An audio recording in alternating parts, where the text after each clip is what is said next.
आप बात करते हैं पीडीए की, आप बात करते हैं जोड़ने की, और आपके समाज का व्यक्ति गलत कर देता है, आप उसके साथ खड़े हो जाते हैं। तो फिर दूसरे वाले को आप चिढ़ाना शुरू कर देते हैं। बोले पटेल जाति का व्यक्ति लड़का, उसने कोई गलती कर दी, और पटेल बिरादरी के लोग बोले नहीं इसने गलती की है, नहीं जानते हैं गलती किया, यादव बिरादरी का लड़का गलती कर दिया तो खड़े हो गए उसके साथ। आपको समाज में अगर जुड़ना है और जोड़ना है तो उसका पहला सिद्धांत ये है कि गलत को गलत और सही को सही कहने की आदत डालनी पड़ेगी। आप जाति के आधार पर अपराध भी निर्धारित करने लगे और जोड़ने की बात करते हैं। आप कैसे जुड़ेंगे? आपको वोट मिलेगा? कतई नहीं मिल सकता। आपका मिशन कामयाब होगा? कभी नहीं हो सकता।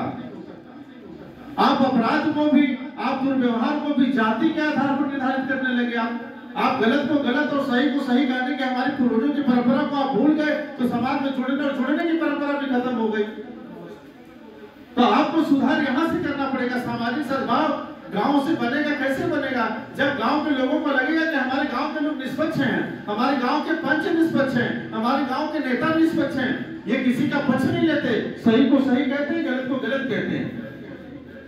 तो एक सुधार तो ये करना पड़ेगा कि हमारे परिवार का या हमारी जात का व्यक्ति अगर गलत किया है तो भी हम उसके साथ खड़े नहीं होंगे। इसका मतलब नहीं कि हम उसे छोड़ देंगे, उसे सुधारने का प्रयास करेंगे कि बेटा आगे से गलती मत करना, तुम्हारी गलती है, इस बार इतनी सजा मिली, आगे और भी सजा मिलेगी। ये करना पड़ेगा।